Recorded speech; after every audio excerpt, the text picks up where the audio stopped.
It's interesting to me how, looking at bridges as a whole here, Koizumi moves between this very modern constructivist idea where he's fascinated with structure.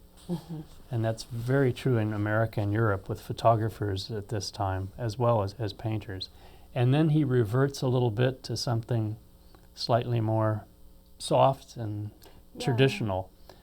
He's experimenting with two different visions. Well, there, an example like that, you see the very traditional scene versus a very modern scene. And you know, you mentioned, Jim, that the city is just full of bridges, and that was a favorite theme of the late Tokugawa period, the pre-modern period, woodblock artists. And of course, what he does is show us how many bridges there are.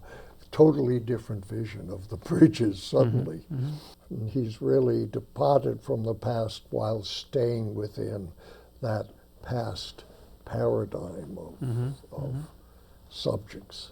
And that actually plays out on the ground as Tokyo is being reconstructed after the earthquake. Because the former mayor, the Minister of Home Affairs, Goto Shinpei, who was in charge of reconstructing the city in its aftermath, tried to think of himself as a Georges Haussmann of his time. So Georges Haussmann being the famous French politician who worked with Napoleon III to raise the city and turn Paris into a modern city. Goto fancied himself in that way, and he tried to reconstruct sort of the city's infrastructure, major bridges, roads, connecting points.